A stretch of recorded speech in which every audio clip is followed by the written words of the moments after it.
use the internet. Well,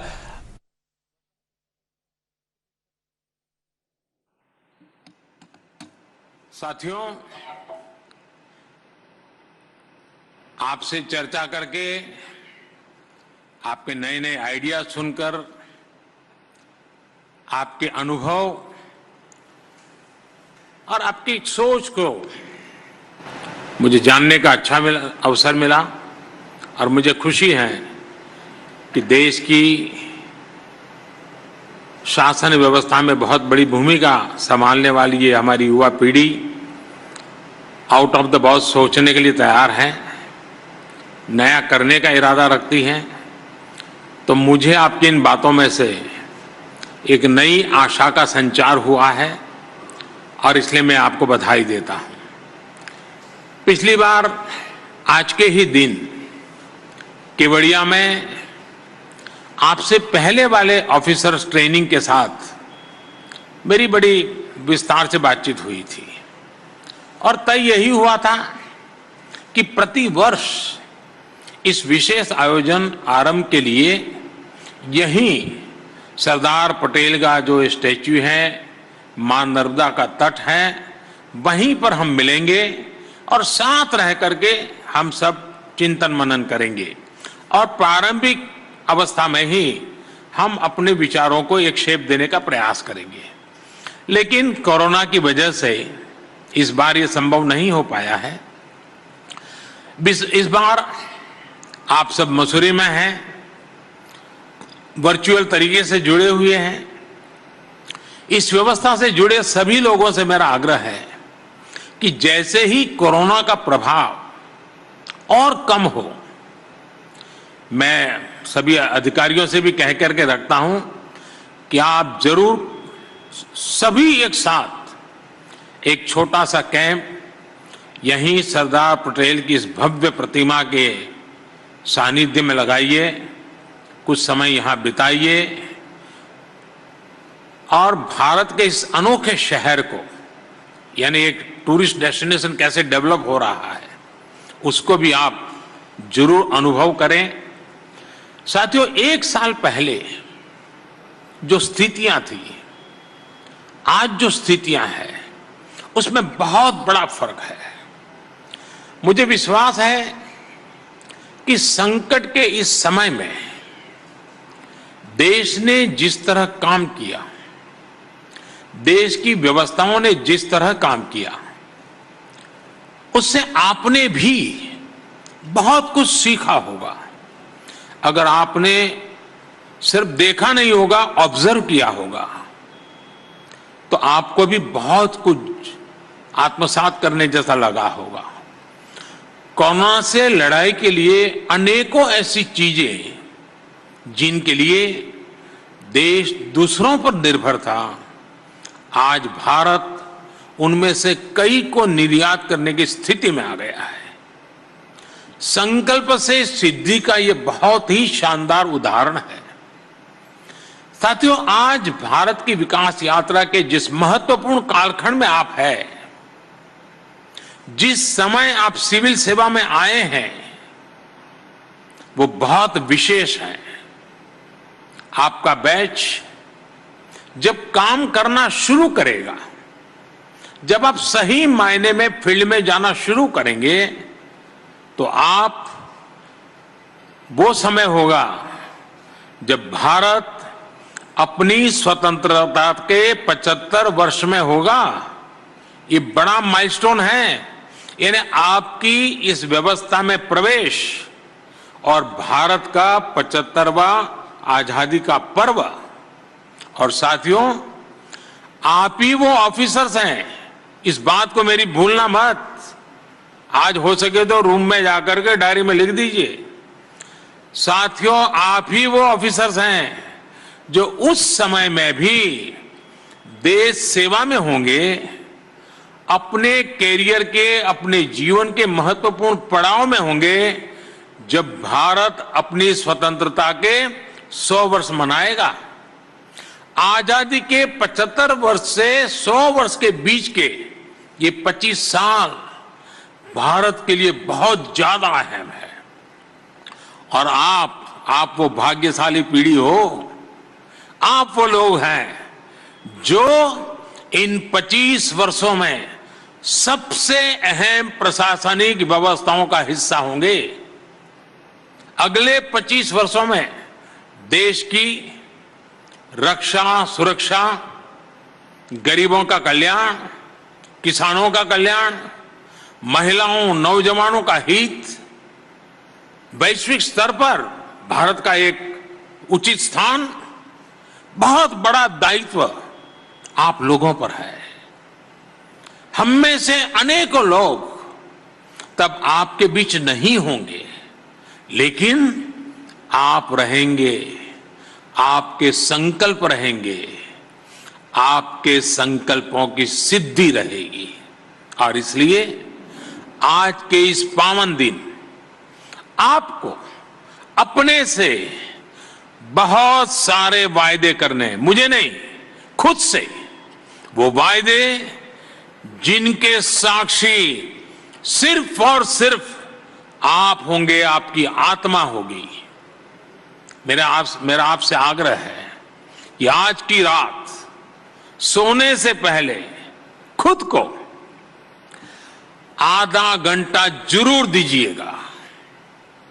मन में जो चल रहा है, जो अपने कर्तव्य, अपने दायित्व, अपने प्रण के बारे में आप सोच रहे हैं, वो लिख करके रख लीजिएगा। साथियों, जिस कागज पर आप अपने संकल्प लिखेंगे, जिस कागज पर आप अपने सपनों को शब्द दे देंगे, कागज का वो टुकड़ा सिर्फ कागज का नहीं होगा, आपके दिल का एक टुकड़ा होगा। ये टुकड़ा जीवन भर आपके संकल्पों को साकार करने के लिए आपके हृदय की धड़कन बनकर आपके साथ रहेगा। जैसे आपका हृदय शरीर में निरंतर प्रवाह लाता है, वैसे ही ये कागज पे लिखे गए हर शब्द आपके जीवन संकल्पों को, उसका प्रवाह को निरंतर गति दे रहेंगे। हर सपने को संकल्प और संकल्प से सिद्धि के प्रवाह में आगे लेते चलेंगे। फिर आपको किसी प्रेरणा, किसी सीख की जरूरत नहीं होगी। यह आप ही का लिखा हुआ कागज, आपके हृदय भाव से प्रकट हुए शब्द, आपके मन मंदिर से निकली हुई एक एक बात आपको आज के दिन की याद दिलाता रहेगा, आपके संकल्पों को याद दिलाता रहेगा। साथियों, एक प्रकार से सरदार वल्लभ भाई पटेल ही देश की सिविल सेवा के जनक थे। 21 अप्रैल 1947 एडमिनिस्ट्रेटिव सर्विस ऑफिसर के पहले बैच को संबोधित करते हुए सरदार पटेल ने सिविल सर्वेंट्स को देश का स्टील फ्रेम कहा था। उन अफसरों को सरदार साहब की सलाह थी कि देश के नागरिकों की सेवा अब आपका सर्वोच्च कर्तव्य है। मेरा भी यही आग्रह है कि सिविल सर्वेंट जो भी निर्णय ले वो राष्ट्रीय संदर्भ में हो, देश की एकता, अखंडता को मजबूत करने वाले हो, संविधान के स्पिरिट को बनाए रखने वाले हो।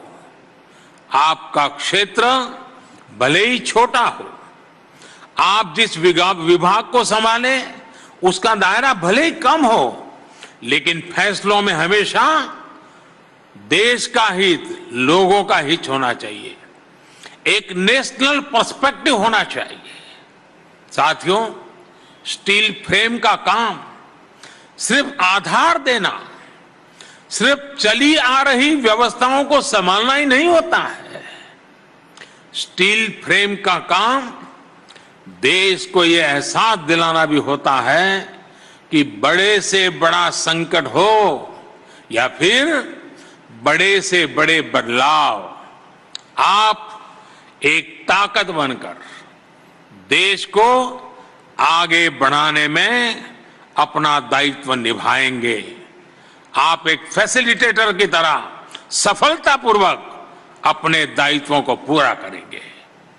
फील्ड में जाने के बाद, तरह तरह के लोगों से गिरने के बाद आपको अपनी इस भूमिका को निरंतर स्मरण रखना है। भूलने की गलती कभी मत करना। आपको यह भी याद रखना है कि फ्रेम कोई भी हो, गाड़ी का, चश्मे का या किसी तस्वीर का, जब वो एकजुट रहता है तभी सार्थक हो पाता है।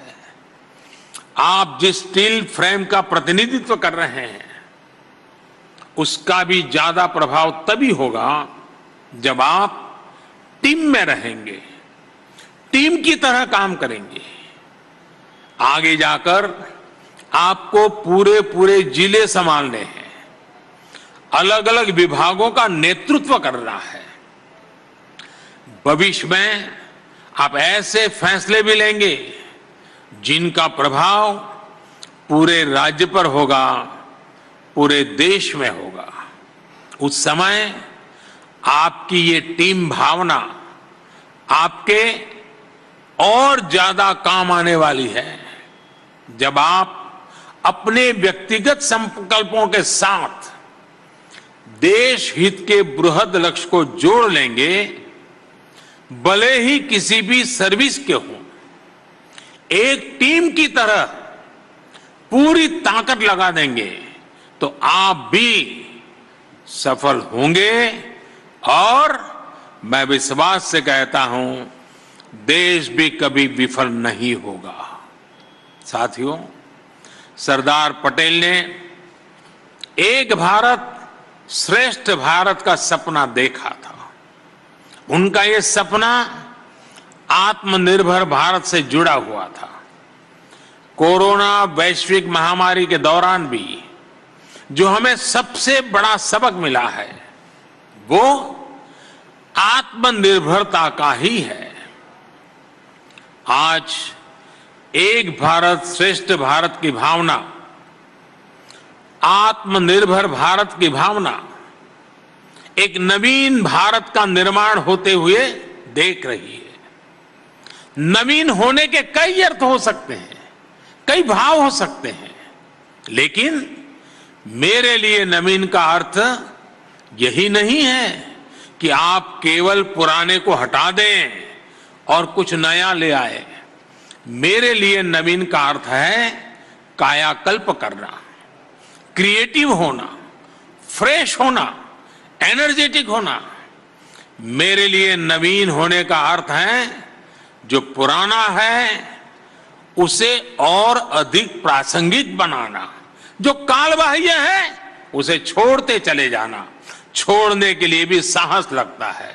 और इसलिए आज नवीन, श्रेष्ठ और आत्मनिर्भर भारत बनाने के लिए क्या जरूरतें हैं वो आपके माध्यम से कैसे पूरी होगी, इस पर आपको निरंतर मंथन करना होगा। साथियों, ये बात सही है कि आत्मनिर्भर भारत के लक्ष्य को पूरा करने के लिए हमें साइंस एंड टेक्नोलॉजी की जरूरत है, रिसोर्सेज और फाइनेंसेस की जरूरत है। लेकिन महत्वपूर्ण ये भी है कि इस विजन को पूरा करने के लिए एक सिविल सर्वेंट के तौर पर आपका रोल क्या होगा। जन आकांक्षाओं की पूर्ति में, अपने काम की क्वालिटी में, स्पीड में आपको देश के इस लक्ष्य का 24 घंटे ध्यान रखना होगा। साथियों, देश में नए परिवर्तन के लिए, नए लक्ष्यों की प्राप्ति के लिए नए मार्ग और नए तौर तरीके अपनाने के लिए बहुत बड़ी भूमिका ट्रेनिंग की होती है, स्किल सेट के डेवलपमेंट की होती है। पहले के समय इस पर बहुत जोर नहीं रहता था। ट्रेनिंग में आधुनिक अप्रोच कैसे आए, इस बारे में बहुत सोचा नहीं गया। लेकिन अब देश में ह्यूमन रिसोर्स की सही और आधुनिक ट्रेनिंग पर भी बहुत जोर दिया जा रहा है। आपने खुद भी देखा है कि कैसे बीते 2-3 वर्षों में ही सिविल सर्वेंट्स की ट्रेनिंग का स्वरूप बहुत बदल गया है। ये आरंभ सिर्फ आरंभ नहीं है, एक प्रतीक भी है और एक नई परंपरा भी है। ऐसे ही सरकार ने कुछ दिन पहले एक और अभियान शुरू किया है, मिशन कर्मयोगी। मिशन कर्मयोगी कैपेसिटी बिल्डिंग की दिशा में अपनी तरह का एक नया प्रयोग है। इस मिशन के जरिए सरकारी कर्मचारियों को उनकी सोच अप्रोच को आधुनिक बनाना है, उनका स्किल सेट सुधारना है, उन्हें कर्मयोगी बनने का अवसर देना है।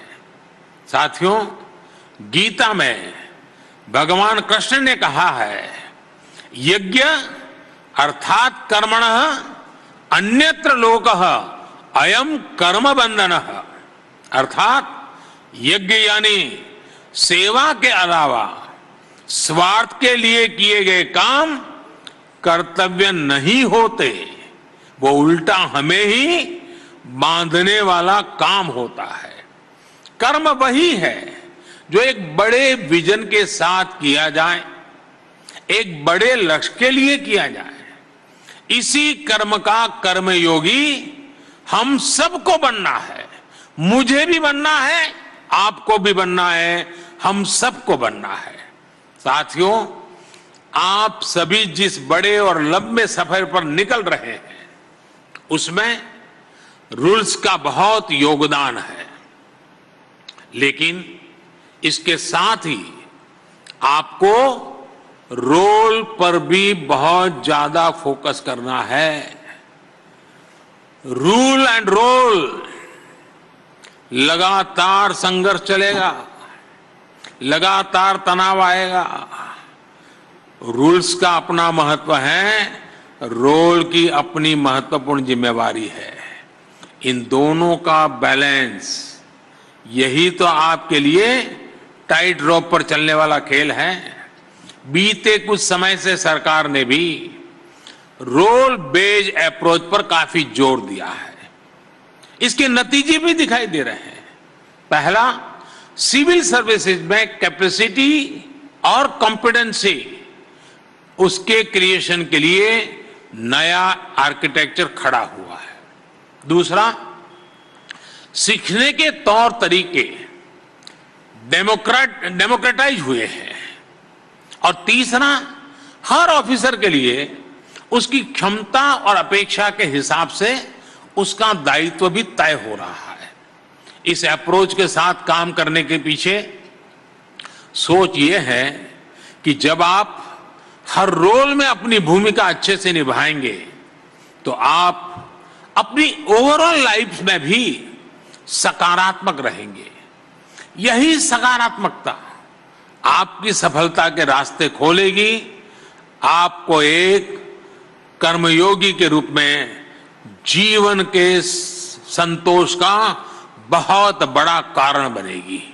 साथियों, कहा जाता है कि लाइफ एक डायनेमिक सिचुएशन है। गवर्नेंस तो भी तो एक डायनेमिक फिनोमेनन है। इसलिए हम रिस्पॉन्सिव गवर्नमेंट की बात करते हैं। एक सिविल सर्वेंट के लिए सबसे पहले जरूरी है कि आप देश के सामान्य मानवी से निरंतर जुड़े रहें।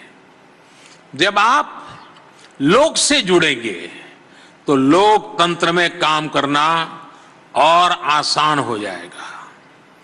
आप लोग फाउंडेशन ट्रेनिंग और प्रोफेशनल ट्रेनिंग पूरी होने के बाद फील्ड ट्रेनिंग के लिए जाएंगे। मेरी फिर आपको सलाह होगी, आप फील्ड में लोगों से जुड़िए, कट ऑफ मत रहिए, दिमाग में कभी बाबू मत आने दीजिए। आप जिस धरती से निकले हो, जिस परिवार समाज से निकले हो, उसको कभी भूलिए मत। समाज से जुड़ते चलिए, जुड़ते चलिए, जुड़ते चलिए। एक प्रकार से समाज जीवन में विलीन हो जाइए। समाज आपकी शक्ति का सहारा बन जाएगा। आपके दो हाथ सहस्त्र बाहु बन जाएंगे। ये सहस्त्र बाहु जनशक्ति होती है। उन्हें समझने की, उनसे सीखने की कोशिश अवश्य करिएगा। मैं अक्सर कहता हूं, सरकार शीर्ष से नहीं चलती है। नीतियां जिस जनता के लिए हैं, उनका समावेश बहुत जरूरी है। जनता केवल सरकार की नीतियों की, प्रोग्राम्स की रिसीवर नहीं है। जनता जनार्दन ही असली ड्राइविंग फोर्स है। इसलिए हमें गवर्नमेंट से गवर्नेंस की तरफ बढ़ने की जरूरत है। साथियों, इस एकेडमी से निकलकर जब आप आगे बढ़ेंगे तो आपके सामने दो रास्ते होंगे। एक रास्ता आसानी का, सुविधाओं का, नेम एंड फेम का रास्ता होगा। एक रास्ता होगा जहां चुनौतियां होगी, कठिनाइयां होगी, संघर्ष होगा, समस्याएं होगी।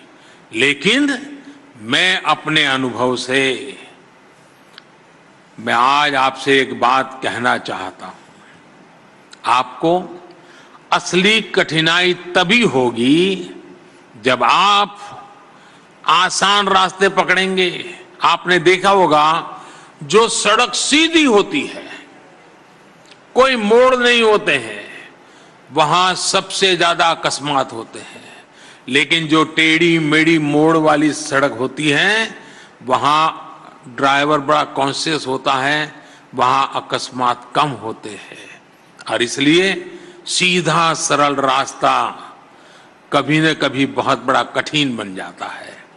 राष्ट्र निर्माण के, आत्मनिर्भर भारत के जिस बड़े लक्ष्य की ओर आप कदम बढ़ा रहे हैं, उसमें आसान रास्ते मिले ये जरूरी नहीं है। अरे मन में उसकी कामना भी नहीं करनी चाहिए। इसलिए जब आप हर चुनौती का समाधान करते हुए आगे बढ़ेंगे, लोगों की ईज ऑफ लिविंग को बढ़ाने के लिए निरंतर काम करेंगे, तो इसका लाभ सिर्फ आपको ही नहीं, पूरे देश को मिलेगा। और आप ही के नजरों के सामने आजादी के 75 साल से आजादी के 100 साल की यात्रा फलते फूलते हिंदुस्तान को देखने का कालखंड होगा। आज देश जिस मोड़ में काम कर रहा है, उसमें आप सभी ब्यूरोक्रेट्स की भूमिका मिनिमम गवर्नमेंट, मैक्सिमम गवर्नेंस की ही है। आपको यह सुनिश्चित करना है कि नागरिकों के जीवन में आपका दखल कैसे कम हो, सामान्य मानवीय का सशक्तिकरण कैसे हो।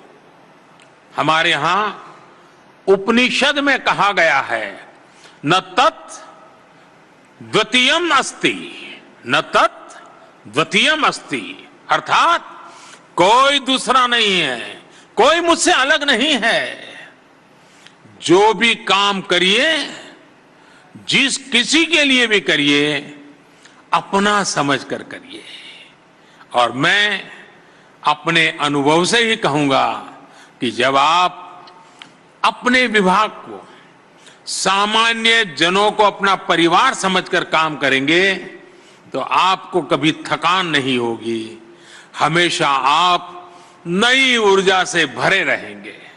साथियों, फील्ड पोस्टिंग के दौरान हम ये भी देखते हैं कि अफसरों की पहचान इस बात से बनती है कि वो एक्स्ट्रा क्या कर रहा है, जो चलता रहता है उसमें अलग क्या कर रहा है। आप भी फील्ड में फाइलों से बाहर निकल करके, रूटीन से अलग हटकर अपने क्षेत्र के विकास के लिए, लोगों के लिए जो भी करेंगे, उसका प्रभाव अलग होगा, उसका परिणाम अलग होगा। अगर उदाहरण के तौर पर देखें, आप जिन जिलों में ब्लॉक्स में काम करेंगे, वहां कई ऐसी चीजें होगी, कई ऐसे प्रोडक्ट्स होंगे जिनमें एक ग्लोबल पोटेंशियल होगा, लेकिन उन प्रोडक्ट्स को, उन आर्ट्स को, उनके आर्टिस्ट को ग्लोबल होने के लिए लोकल सपोर्ट की जरूरत है। ये सपोर्ट आपको ही करना होगा, ये विजन आपको ही देना होगा। इसी तरह आप किसी एक लोकल इनोवेटर की तलाश करके उसके काम में एक साथी की तरह उसकी मदद कर सकते हैं। हो सकता है आपके सहयोग थे वो इनोवेशन समाज के लिए बहुत बड़े योगदान के रूप में सामने आ जाए। वैसे मैं जानता हूं कि आप सोच रहे होंगे कि सब कर तो लेंगे, लेकिन बीच में ट्रांसफर हो गया तो क्या होगा। मैंने जो टीम भावना की बात शुरू में की थी ना, वो इसीलिए ही थी। अगर आप आज एक जगह हैं, कल दूसरी जगह है, तो भी उस क्षेत्र में अपने प्रयासों को छोड़िएगा नहीं, अपने लक्ष्यों को भूलिएगा नहीं। आपके बाद जो लोग आने वाले हैं उनको विश्वास में लीजिए, उनका विश्वास बढ़ाइए, उनका हौसला बढ़ाइए, उनको भी जहां है वहां से मदद करते रहिए। आपके सपनों को आपके बाद वाली पीढ़ी भी पूरा करेगी। जो नए अधिकारी आएंगे, आप उनको भी अपने लक्ष्यों का साझीदार बना सकते हैं। साथियों, आप जहां भी जाएं, आपको एक और बात ध्यान रखनी है। आप जिस कार्यालय में होंगे, उसके बोर्ड में दर्ज आपके कार्यकाल से ही आपकी पहचान नहीं होनी चाहिए। आपकी पहचान आपके काम से होनी चाहिए। हां, बढ़ती हुई पहचान में आपको मीडिया और सोशल मीडिया भी बहुत आकर्षित करेंगे। काम की वजह से मीडिया में चर्चा होना एक बात है, और मीडिया में चर्चा के लिए ही काम करना वो जरा दूसरी बात है। आपको दोनों का फर्क समझ करके आगे बढ़ना है। आपको याद रखना होगा कि सिविल सर्वेंट्स की एक पहचान अनाम रह करके काम करने की रही है। आप पिछले आजादी के बाद के अपने कालखंड के देखिए, जो ओजस्वी तेजस्वी चेहरे कभी कभी हम सुनते हैं, अपने पूरे कार्यकाल में अनामी रहे हैं। कोई नाम नहीं जानता था। रिटायर होने के बाद किसी ने कुछ लिखा तब पता चला, अच्छा ये बाबू इतना बड़ा देश को दे करके गए हैं। आपके लिए भी वही आदर्श है। आपसे पहले के 4-5 दशकों में जो आपके सीनियर्स रहे, उन्होंने इसका बहुत अनुशासन के साथ पालन किया है। आपको भी ये बात ध्यान रखनी है। साथियों, मैं जब मेरे नौजवान राजनीतिक साथी जो हमारे विधायक है, हमारे सांसद है, उनसे मिलता हूं तो मैं बातों बातों में जरूर कहता हूं, और मैं कहता हूं कि दिखास और छपास, ये दो रोग से दूर रहिएगा। मैं आपको भी यही कहूंगा कि दिखास और छपास, टीवी पे दिखना और अखबार में छपना, दिखास और छपास, ये दिखास और छपास का रोग जिसे लगा, फिर आप वो लक्ष्य नहीं प्राप्त कर पाएंगे जो लेकर आप सिविल सेवा में आए हैं। साथियों, मुझे भरोसा है आप सब अपनी सेवा से, अपने समर्पण से देश की विकास यात्रा में देश को आत्मनिर्भर बनाने में बहुत बड़ा योगदान देंगे। मेरी बात समाप्त करने से पहले मैं आप लोगों को एक काम देना चाहता हूं। आप करेंगे? सब हाथ ऊपर करें तो मैं मानूंगा कि आप करेंगे। सबके सबके हाथ ऊपर होंगे क्या? करेंगे? अच्छा, सुन लीजिए। आपको भी वोकल फॉर लोकल अच्छा लगता होगा सुनना, लगता है ना? पक्का लगता होगा। आप एक काम करेंगे, आने वाले 2-4 दिन में आप अपने पास जो चीजें हैं, जो रोजमर्रा के उपयोग में है, उसमें कितनी चीजें वो हैं जो भारतीय बनावट की हैं, जिसमें भारत के नागरिक के पसीने की महक है, जिसमें भारत के नौजवान की टैलेंट दिखती है, उस सामान का जरा एक सूची बनाइए। और दूसरी वो सूची बनाइए कि आपके जूतों से लेकर के सर के बाल तक क्या क्या क्या क्या विदेशी चीजें आपके कमरे में हैं, आपकी बैग में हैं, क्या क्या आप उपयोग करते हैं, जरा देखिए और मन में तय कीजिए कि ये जो बिल्कुल अनिवार्य है, जो भारत में आज उपलब्ध नहीं है, संभव नहीं है, जिसको रखना पड़े मैं मान सकता हूं, लेकिन ये 50 में से 30 चीजें ऐसी हैं वो तो मेरे लोकल अवेलेबल है। हो सकता है कि मैं उसके प्रचार के प्रभाव में नहीं आया हूं, मैं उसमें से कितना कम कर सकता हूं। देखिए, आत्मनिर्भर की शुरुआत आत्म से होनी चाहिए। आप वोकल फॉर लोकल क्या शुरुआत कर सकते हैं। दूसरा, जिस संस्था का नाम लाल बहादुर शास्त्री से जुड़ा हुआ है, उस पूरे कैंपस में भी, आपके कमरों में, आपके ऑडिटोरियम के, आपके क्लासरूम में, हर जगह पे कितनी चीजें विदेशी हैं, जरूर सूची बनाइए। और आप सोचिए कि हम जो देश को आगे बढ़ाने के लिए आए हैं, जहां से देश को आगे बढ़ाने वाली एक पूरी पीढ़ी तैयार होती है, जहां बीज धारण किया जाता है, क्या उस जगह पर भी वोकल फॉर लोकल ये हमारी जीवनचर्या का हिस्सा है कि नहीं है। आप देखिए, आपको मजा आएगा। मैं ये नहीं कहता हूं आपके साथी को भी आप ये रहस्य खोलिए, खुद के लिए है।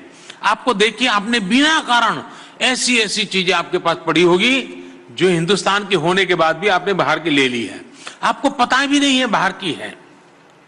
देखिए, भारत को आत्मनिर्भर बनाने के लिए हम सब ने आत्म से शुरू कर करके देश को आत्मनिर्भर बनाना है। मेरे प्यारे साथियों, मेरे नौजवान साथियों, देश को आजादी के 100 साल, आजादी के 100 साल के सपने, आजादी के 100 साल के संकल्प, आजादी के आने वाली पीढ़ियां, उनको आपके हाथ में देश सुपुर्द कर रहा है। देश आपके हाथ में आने वाले 25-35 साल आपको सुपुर्द कर रहा है।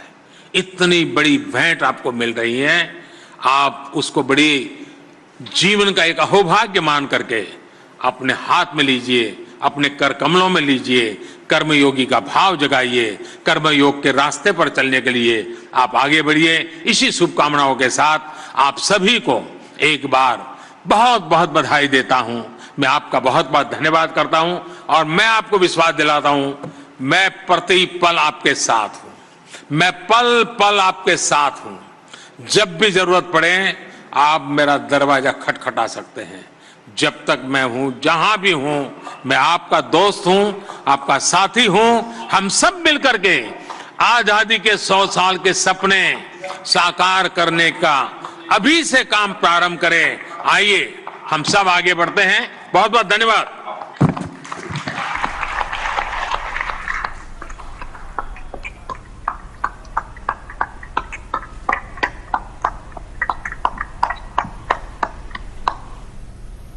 प्रधानमंत्री नरेंद्र मोदी केवड़िया से वीडियो कॉन्फ्रेंसिंग के जरिए मसूरी स्थित लाल बहादुर शास्त्री राष्ट्रीय प्रशासनिक अकादमी में सिविल सेवा के प्रशिक्षु अधिकारियों को संबोधित करते हुए और इस तरह का उन्होंने सफलता का मंत्र दिया जो शायद जीवन भर उनके साथ रहने वाला है। जी हाँ, एक नई स्फूर्ति उन्हें दी, एक नया संदेश उन्हें दिया कि किस तरह से वो सफलता हासिल कर सकते हैं।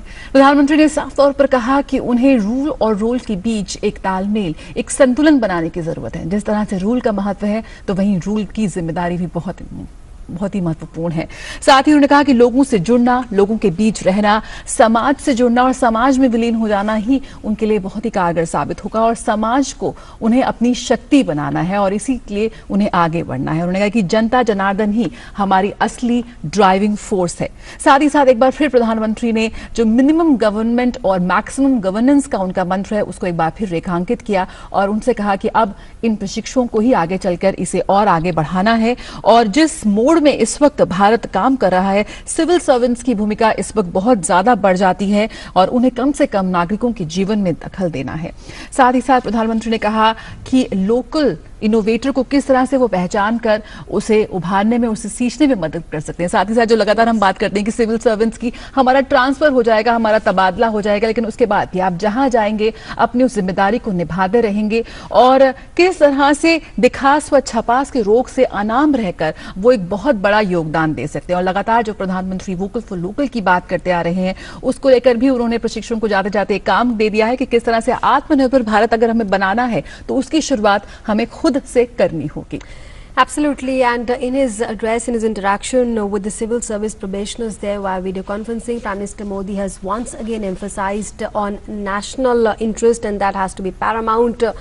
He, of course, had made a mention of national interest earlier on in his address as well, and he spoke about how unity and integrity of India has to be preserved and protected. Prime Minister Modi also, in fact, spoke about their role that has to be played really well and in a responsible manner.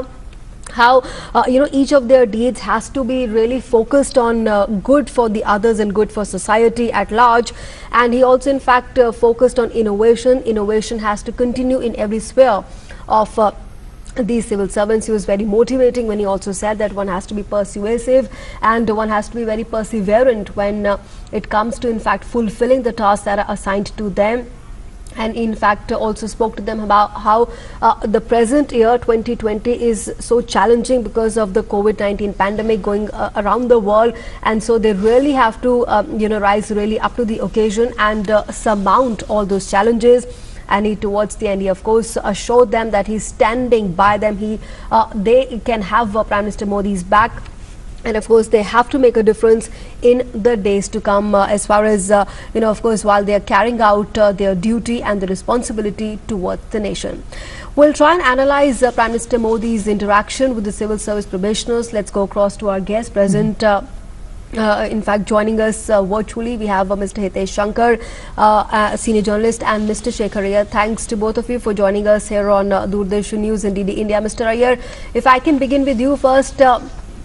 Prime Minister Modi has spoken on a vast subjects. In fact, he's been once again, leading from the front when it comes to interacting with the civil service probationers, and not just interacting, providing motivation, encouragement, assurance to these civil service probationers when it comes to, taking good decisions in the interest of society and the country. Well, I think today's Prime Minister's speech, I would consider it as one of the very, very significant kind of a path-guiding address to the probationers, IAS probationers who are right now undergoing training at Mussoorie, Lal Bahadur Shastri Academy.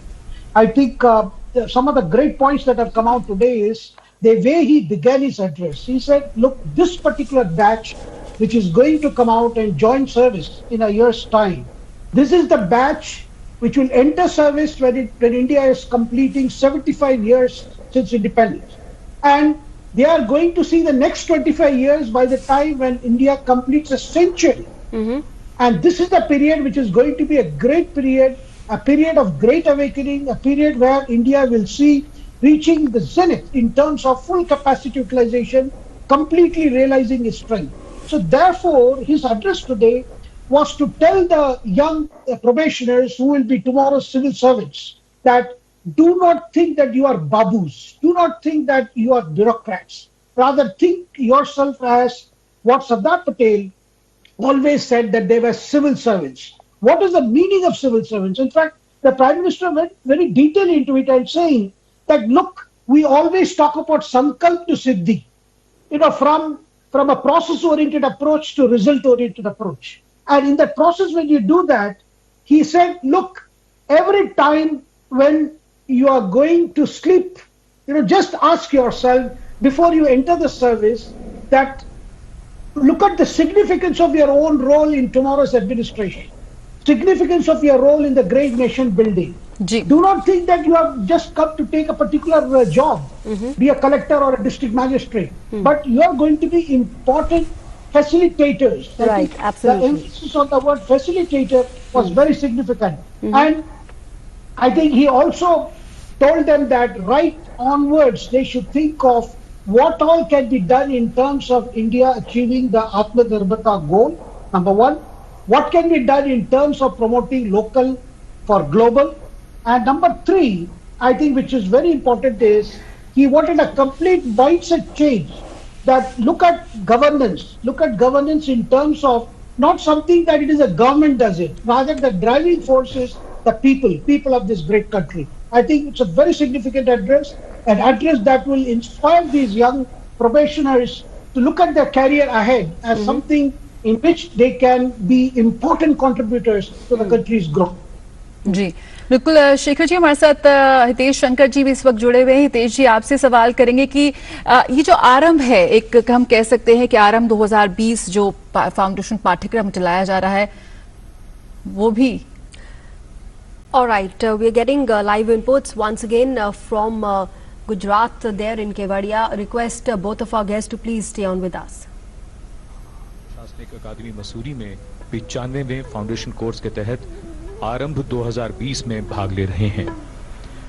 आरंभ एक ऐसा प्रयास है जिसके जरिए सभी अखिल भारतीय सेवा, group A केंद्रीय सेवाएं और विदेश सेवाओं के प्रशिक्षुओं को एक कॉमन फाउंडेशन कोर्स के जरिए एक साथ लाया जाता है। कोरोना महामारी की वजह से इस बार आरंभ 2020 वर्चुअल आयोजित किया गया। Sardar Vallabhbhai Patel was instrumental in the creation of the All India services, which he described as the country's steel frame. In his address to the probationers of these services, Sardar Patel asked them to be guided by the spirit of service in day-to-day administration. Prime Minister Modi carrying this thought forward, but adding to it the importance of planning for the future and exhorting the probationers to bring new and innovative ideas forth for the dynamic growth of the country. माननीय प्रधानमंत्री Shri Narendra Modi civil सेवा के अधिकारियों को संबोधित करने के बाद वर्चुअल रूप में रवाना हो रहे हैं स्टैच्यू ऑफ यूनिटी से। आरंभ 2020 एक अभिनव प्रयास है भारत सरकार का, जिसका उद्देश्य सिविल सेवा करियर की शुरुआत से ही अलग अलग विभागों और मंत्रालयों और राज्यों में काम करने वाले अधिकारियों के बीच आपसी समझ, सहयोग, सामंजस्य और तालमेल का विकास करना है। आरंभ की शुरुआत हुई थी पिछले वर्ष 2019 में। अधिकारियों के लिए जब 94th फाउंडेशन कोर्स आयोजित किया गया था, तब यहाँ केवड़िया में ही 20 केंद्रीय सेवाओं के प्रशिक्षु अधिकारियों ने एक सप्ताह के कार्यक्रम में भाग लिया था। इस वर्ष आरंभ 2020 के दूसरे संस्करण का आयोजन मसूरी स्थित लाल बहादुर शास्त्री राष्ट्रीय प्रशासनिक अकादमी में किया गया। 14 से 31 अक्टूबर तक आज उसकी परिणति थी, जिसमें देश की 18 केंद्रीय सेवाओं के 428 जो ट्रेनी ऑफिसर्स थे वो भाग ले रहे हैं। इनमें रॉयल भूटान सेवा के 3 अधिकारी भी शामिल हैं। तो बहुत ही दिलचस्प इंटरैक्टिव सेशन रहा माननीय प्रधानमंत्री महोदय का विभिन्न अधिकारियों के साथ। स्वयं उनका विशद अनुभव है।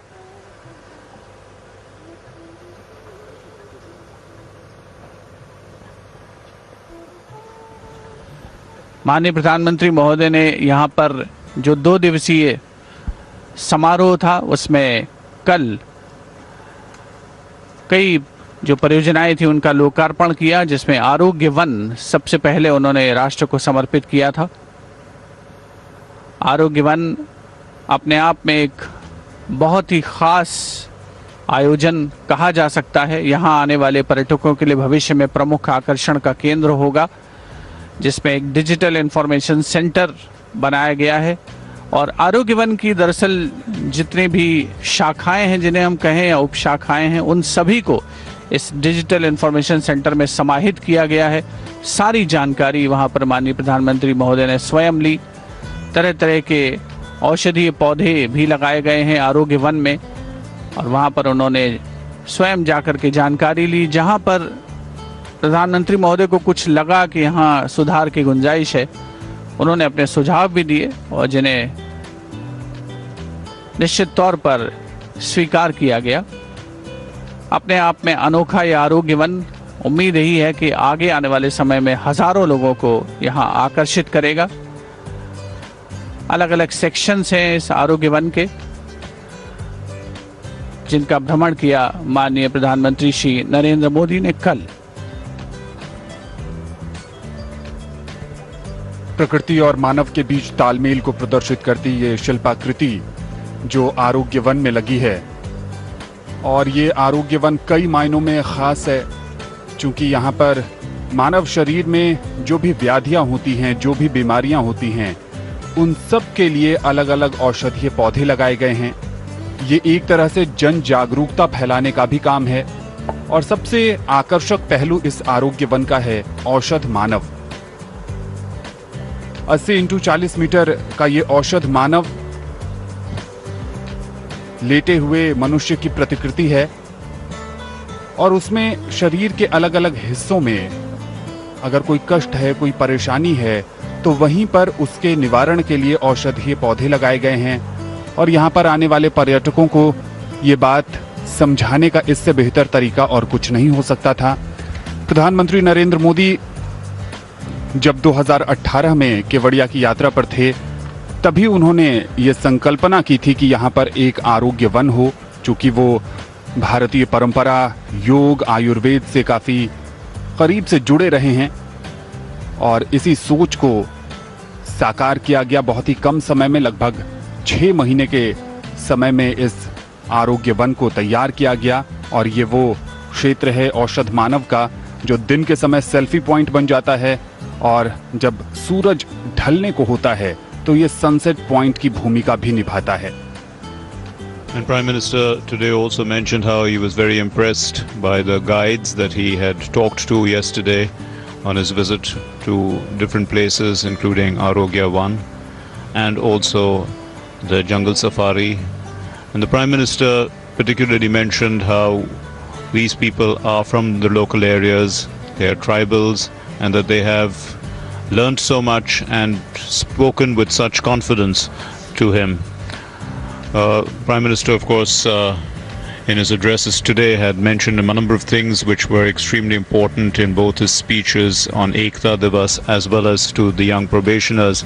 And one can see that he is, one can see that much of what is in these parks is exemplified in what the Prime Minister also said to both the people on Ekta Divas as well as to the young probationers who are looking at 25 years from now and the vision that India should have 25 years from now in terms of governance. One can see that this model of the Unity Park itself, the Statue of Unity, is a long-term vision.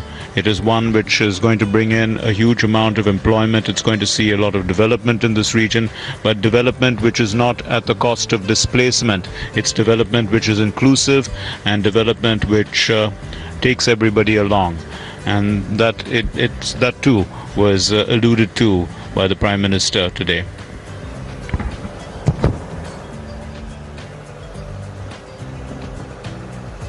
आरोग्य one शुरू करने के बाद, राष्ट्र को समर्पित करने के बाद, प्रधानमंत्री का जो अगला पड़ाव था वो एकता mall,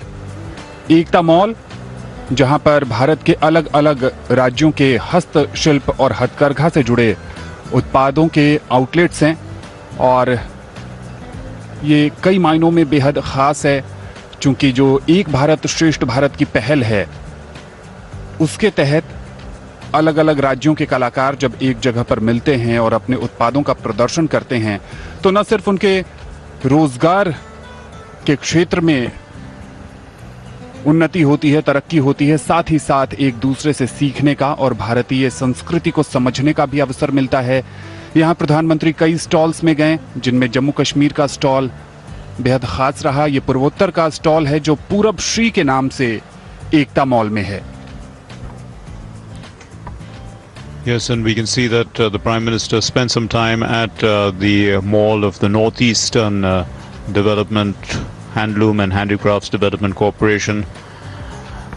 We can see also that when the Prime Minister spoke today about unity, he specifically mentioned about the northeastern states, and he also spoke about the strength of unity in our country. And strength, that doesn't really mean only its strength is exemplified in various ways, in infrastructure development, in roads, in the strength of the people, and how this is a counter, it's a defense for the country in terms of the fights of the challenges that one faces. And the biggest challenge, of course, is the challenge of terrorism, is what he said.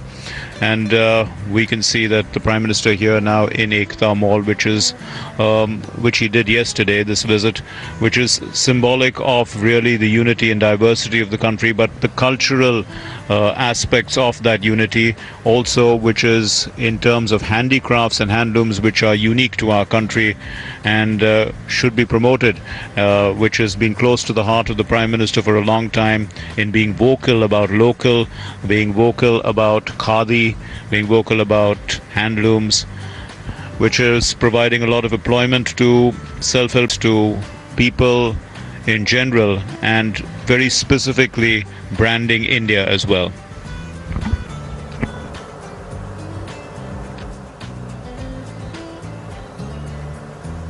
Ekta mall जिसका कल लोकार्पण किया गया, हस्तशिल्प और हथकरघा के उत्पाद देश भर के कलाकारों और बुनकरों के यहां कलात्मक उत्पाद और अलग अलग राज्यों और क्षेत्रों के एम्पोरिया। ये कल बड़ा ही व्यस्त कार्यक्रम रहा प्रधानमंत्री श्री नरेंद्र मोदी का।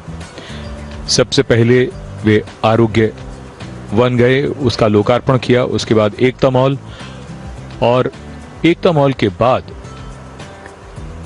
सही पोषण देश रोशन का संदेश देने वाले चिल्ड्रन न्यूट्रिशन पार्क का उन्होंने लोकार्पण किया। These are wonderful projects that have been developed here at the Statue of Unity complex. A veritable treasure for tourists who will be coming here in the future. The Children's Nutrition Park was inaugurated by the Honorable Prime Minister of India. This park is an interesting and interactive way to engage with children, to teach them the value of good and healthy food. And the highlight of this park is this toy train that runs on a 600-meter track. There are various stations along the way.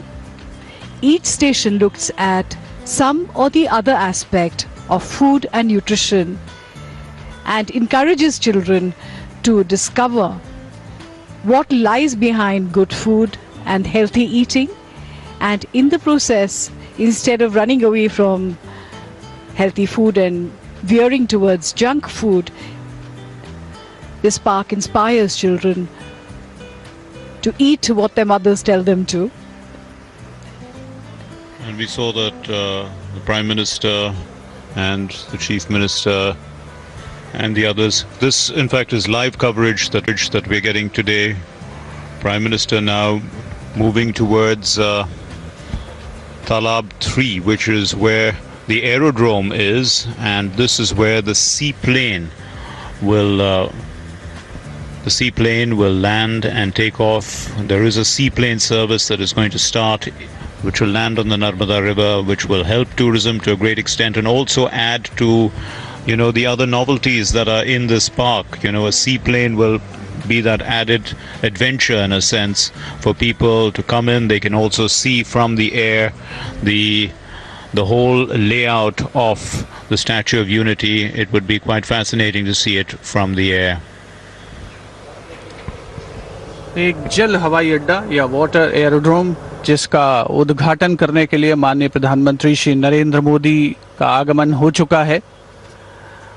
ये अपने आप में एक और अभिनव प्रयोग और पर्यटन की अपार संभावनाएं तलाशने वाला ये एक प्रोजेक्ट है, जिसे माननीय प्रधानमंत्री श्री नरेंद्र मोदी राष्ट्र को समर्पित करेंगे। केंद्रीय नागर विमानन मंत्री श्री हरदीप सिंह पुरी इस समय उपस्थित हैं इस प्रमुख अवसर पर। सी प्लेन आमतौर पर भारत में एक नया कंसेप्ट कहा जा सकता है और समय के साथ साथ इसकी जो मांग है उसके बढ़ने की भी संभावना है।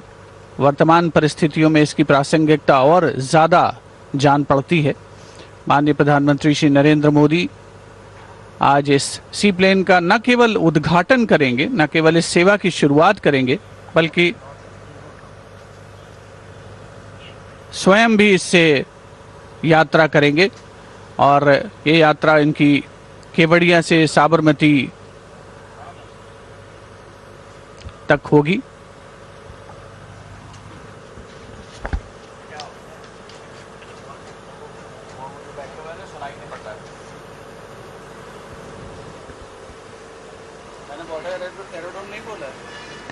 The seaplane service will connect two great visionary projects given by the Prime Minister to India, the Sabarmati Front and of course now the iconic Sardar Patel statue. This seaplane service will cut travel time to Ahmedabad, which is around 200 kilometers from here, and takes 4 hours to travel by road to just 45 minutes. So an attraction for tourists who'd like to come here from far-flung areas. This of course is only the first of the various services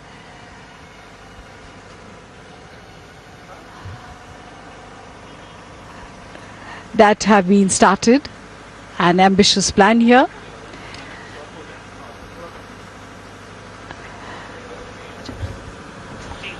प्रधानमंत्री नरेंद्र मोदी का विचार रहा है कि देश के यातायात में कुछ नए आयाम जोड़े जाएं।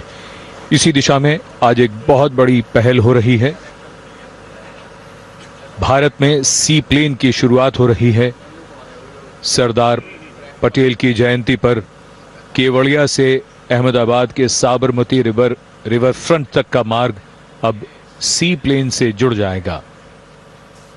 केवड़िया और अहमदाबाद के बीच आसान, सुगम और रोमांचक सफर सी प्लेन से तय किया जाएगा। माननीय प्रधानमंत्री इस सी प्लेन सेवा का औपचारिक शुभारंभ कर रहे हैं और स्वयं इस पहली यात्रा से वो केवड़िया से अहमदाबाद की यात्रा करेंगे।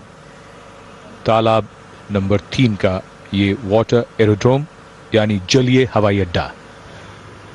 आसमान में उड़ने की तमन्ना अगर आपकी है और पानी में उतरना चाहते हैं तो ये सी प्लेन आपका इंतजार कर रहा है, जिसकी शुरुआत होने जा रही है। और इस पूरे प्रोजेक्ट की जो तकनीक है, आपके मन में भी कौतूहल होगा कि इसके पीछे की तकनीक क्या है, कैसे ये कारगर है। तो उसी को समझ रहे हैं इस समय प्रधानमंत्री नरेंद्र मोदी। विशेषज्ञ उन्हें बता रहे हैं कि कैसे इसकी लैंडिंग होती है, कैसे इसका टेक ऑफ होता है और क्या संभावनाएं हैं भारत जैसे देश में सी प्लेन के लिए, क्योंकि इससे पहले ये सुविधा इस देश में नहीं है। तो ऐसे में ये बहुत रोचक विषय है, साथ ही साथ संभावनाओं से भरा विषय है। और प्रधानमंत्री हमेशा से कहते रहे हैं कि संभावनाओं को संभव बनाना ही जीवन है और जीवन में प्रगति का आधार भी यही है। तो आज पूरे देश के लिए एक बड़ा अवसर है, क्योंकि देश के इतिहास में एक नया अध्याय जुड़ रहा है सी प्लेन के रूप में। And seaplanes require far more skill. That's what people say, experts say, because they are manually operated and they fly at low levels, not at very high levels. In fact, that's good for tourists because they can get a better view. But the landing is not on land, as we know. It's on sea, which requires a special skill, on water, and that's requiring a special skill. But this seaplane service is a unique service because it not only joins Kevadia to Ahmedabad, but it also joins the Statue of Unity to the Sabarmati Ashram, which are two special areas where, you know, special places where people would want to go and visit. And what better way to do it, you know, than just take a seaplane. The central government's Udan scheme is providing incentives and benefits to these services. The scheme is being implemented as per a tripartite agreement between the Gujarat government, the Ministry of Civil Aviation and the Airports Authority of India.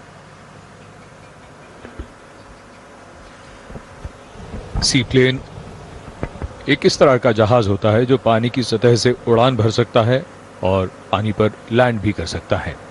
समुद्र, नदी या झील ये कहीं से भी take off और land कर सकता है। सी प्लेन काफी कम ऊंचाई पर उड़ते हैं। इनके मुकाबले हवाई जहाज बहुत ऊंचे उड़ते हैं। सी प्लेन में यात्रियों की संख्या भी कम होती है। केवड़िया और साबरमती रिवर फ्रंट की दूरी लगभग 200 किलोमीटर है और सी प्लेन के जरिए इस दूरी को तकरीबन 45 मिनट में तय किया जा सकेगा। अंदाजा लगाया जा सकता है कि आने वाले दिनों में इस तरह की सेवा से पर्यटन की दृष्टि से ये कितना महत्वपूर्ण हो जाएगा और पर्यटकों को इस सेवा का लाभ उठाने में कितनी सुगमता होगी और यहाँ से यानी केवड़िया से अहमदाबाद और उस दिशा से यहाँ आने में पर्यटकों को बहुत सुविधा होगी। आज इस सेवा की शुरुआत यानी सी प्लेन सेवा की शुरुआत हो रही है। तो 5 घंटे का जो सफ़र है, यात्रा है अहमदाबाद और केवड़िया के बीच में, वो अब कुछ मिनटों तक सिमट कर रह जाएगी। जो किराया निर्धारित किया गया है वो 1500 रुपये प्रति व्यक्ति एक तरफ का। 19 लोगों की क्षमता होती है इस सी प्लेन की, लेकिन यात्रा 12 लोग आमतौर पर करेंगे। क्रू को मिलाकर के 19 लोग बैठ सकते हैं, यात्रियों को मिलाकर। कनाडा में निर्मित ये विमान है, मालदीव में काफ़ी इस्तेमाल किए जाते हैं और इसी वर्ष जुलाई में गुजरात सरकार, केंद्रीय नागर विमानन मंत्रालय और एयरपोर्ट अथॉरिटी ऑफ इंडिया के बीच एक समझौता हुआ था जिसमें 4 वाटर एरोड्रोम बनाने के लिए करार हुआ था।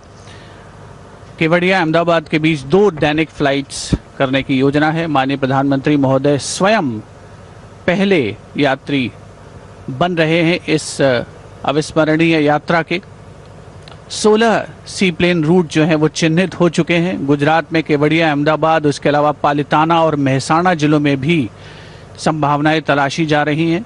इसके अलावा गुवाहाटी, अंडमान निकोबार, उत्तराखंड में भी योजना है कि सी प्लेन को शुरू किया जाए और भारत सरकार की उड़ान योजना के तहत ऐसी सेवाओं को प्रोत्साहन भी दिया जाएगा, उन्हें इंसेंटिव्स भी दिए जा रहे हैं। Safety instructions being given to the Prime Minister. Normally we see these kind of instructions when we fly in a normal aircraft, but here, especially for the Prime Minister to understand what the safety measures are, what he is expected to do in case of a mishap, which of course will not happen. But these are standard instructions which are given to every passenger when they board an aircraft. This aircraft, of course, is very exciting. A sense of adventure associated with it because you're flying at low altitudes. So you're very close to the ground as it is taking off from water and landing in water. This is something new for India and it is definitely going to be a very popular method of transport. ये tween ओटर 300 plane है जिसमें tween turboprop, Pratt और Whitney PT6 से 27 engine लगा है जो अपने आप में विश्वसनीय है। और अगर इस प्लेन की कुछ और चर्चा करें तो इसका वजन 3377 किलोग्राम है। इसमें 1419 लीटर तक ईंधन भरा जा सकता है। विमान की लंबाई लगभग 16 मीटर है और ऊंचाई लगभग 6 मीटर और ये 5670 किलो तक का वजन ढो सकता है।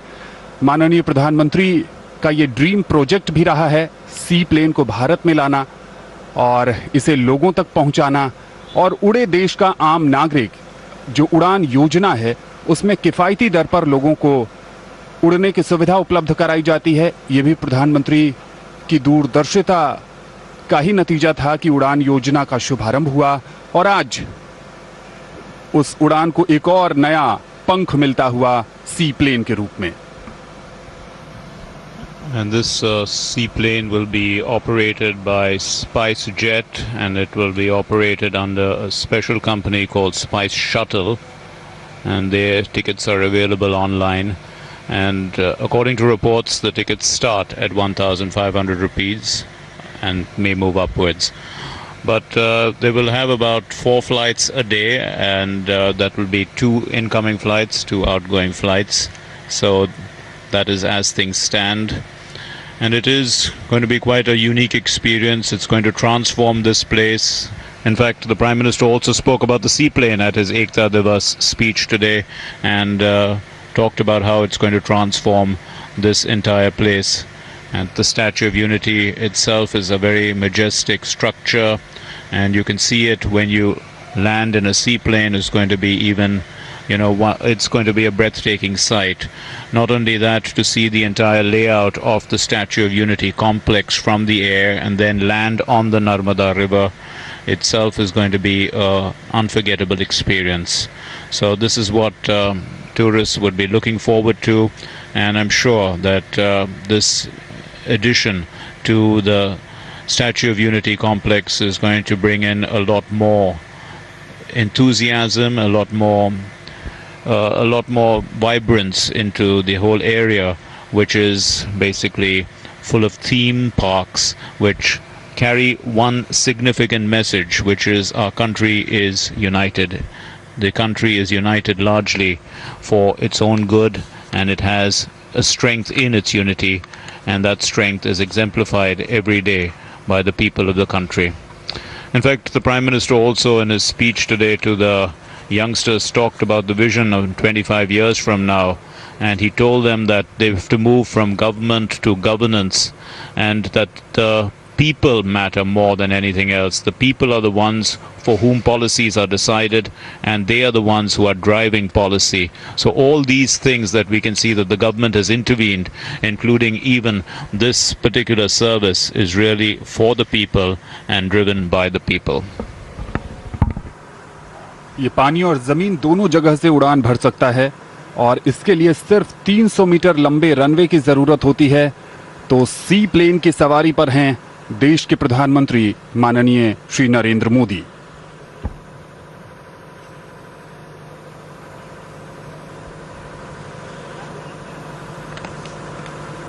एकता दिवस समारोह जो इस बार बहुत खास बन गया, प्रधानमंत्री के 2 दिवसीय दौरे से एक एक करके जो योजनाएं राष्ट्र को समर्पित की गई, जिनका लोकार्पण किया गया, और अब उसकी परिणति इस समय हम देख रहे हैं। पूरे देश के लिए ये सी प्लेन सेवा जिसका शुभारंभ किया जा रहा है और जिसमें स्वयं प्रधानमंत्री यात्रा कर रहे हैं। केवड़िया के इस तालाब नंबर 3 जहां पर ये वाटर एरोड्रोम है, और वहां से अहमदाबाद का साबरमती रिवर फ्रंट, ये यात्रा 45 मिनट की लगभग 200 किलोमीटर की दूरी है।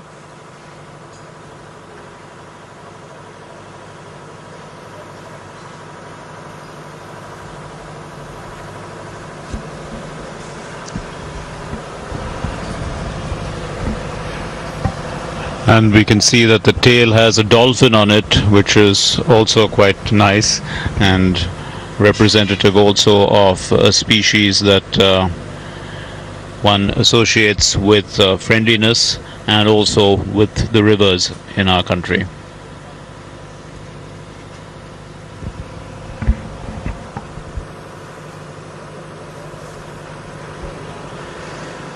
और जिसका लंबे समय से देशवासियों को इंतजार था, और जो एडवेंचरस स्पोर्ट्स में रुचि रखने वाले लोग हैं उनके लिए ये किसी वरदान से कम नहीं है। नागरिक और उड्डयन मंत्री श्री हरदीप सिंह पुरी भी इस अवसर पर मौजूद हैं। अपने आप में ये अनोखा दृश्य भारत के नज़रिए से, और जो लोग इस तरह की कल्पना करते हैं, जो सोचते हैं कि कुछ खास करें अपने जीवन में, उनके लिए ये बेहद महत्वपूर्ण अवसर।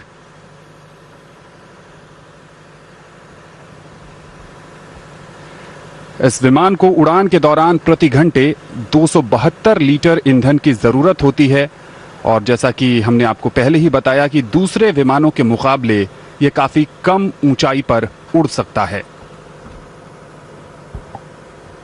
तो ये एकता की उड़ान है जो आज मूर्त रूप ले रही है। माननीय प्रधानमंत्री महोदय सी प्लेन में रवाना हो रहे हैं। केवड़िया के वाटर एरोड्रोम से साबरमती रिवर फ्रंट अहमदाबाद के लिए नया इतिहास रचा जा रहा है भारतीय पर्यटन के दृष्टिकोण से अगर बात की जाए तो, और बेहद खास मौका आगे आने वाले समय में एक क्रांतिकारी परिवर्तन जो आज मूर्त रूप ले रहा है उसके सुपरिणाम हमें निश्चित तौर पर देखने को मिलेंगे।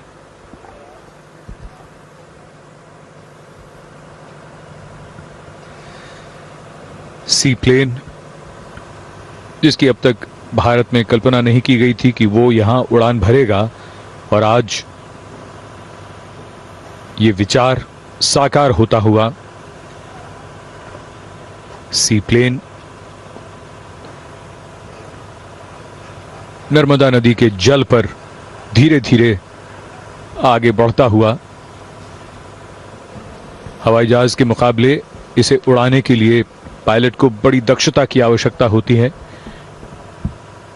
क्योंकि हवाई जहाज में बाकी और सिस्टम्स, कंप्यूटर्स वगैरह असिस्टेंस के लिए होते हैं।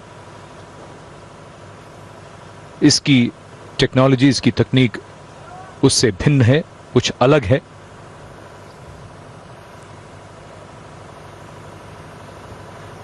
जैसा हमने आपको बताया था कि हवाई जहाज के मुकाबले सी प्लेन में कम यात्री बैठते हैं।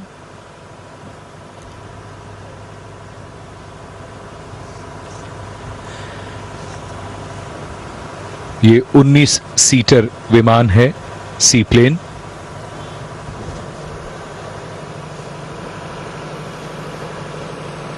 अपने आप में एक अनोखा अनुभव, पानी पर धीरे धीरे रफ्तार पकड़ता हुआ और उसके बाद वहीं से take off.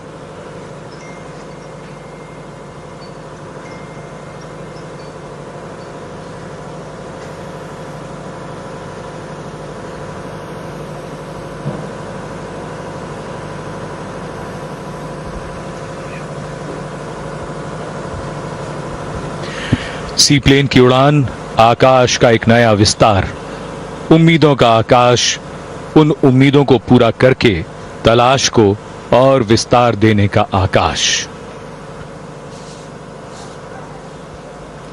There is something very hopeful about taking to the skies. We talk about soaring hopes and aspirations. And whenever we talk about the future, we talk about taking flight.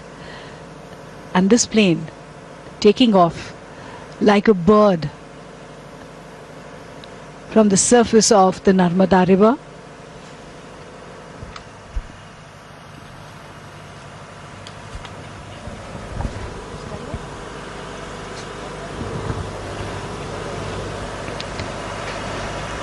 And with this flight, the skies have opened up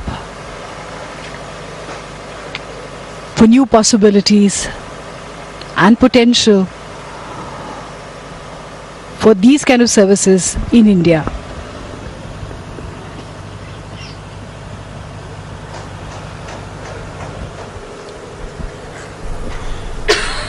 लौह पुरुष सरदार वल्लभ भाई पटेल, जिन्होंने भारत को एक सूत्र में बांधा, आज उनकी जयंती पर एकता का संदेश एक बार फिर देश के कोने कोने तक पहुंचता हुआ।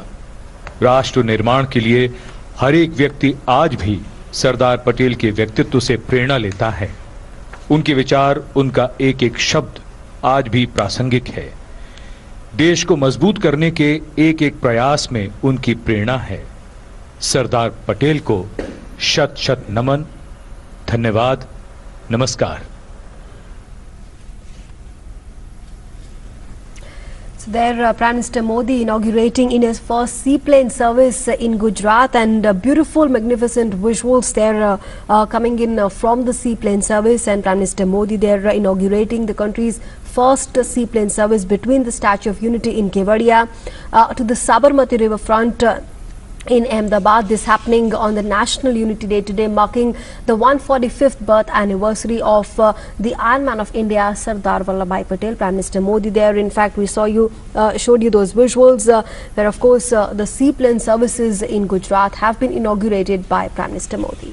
बिल्कुल, और इसी के साथ हम शुक्रिया अदा करते हैं तमाम दूरदर्शन के चैनल्स को जिस पर आप ये सीधा प्रसारण देख रहे थे। दूरदर्शन न्यूज़ पर इस पूरी खास कवरेज पर हमारी चर्चा जारी रहेगी, क्योंकि बहुत ही रोमांचक क्षण हमने देखा किस तरह से संभावनाओं को संभव किया जा सकता है। प्रधानमंत्री नरेंद्र मोदी लगातार इस बात का प्रमाण देते आ रहे हैं। उसका एक और उदाहरण हमने आज देखा जब केवड़िया में देश की पहली प्लेन सेवा की शुरुआत हुई और उसके पहले यात्री प्रधानमंत्री नरेंद्र मोदी करीब 220 किलोमीटर का जो ये पूरा सफर है, जो पहले घंटों का होता था, अब वो कुछ मिनटों में सबसे ऊंचा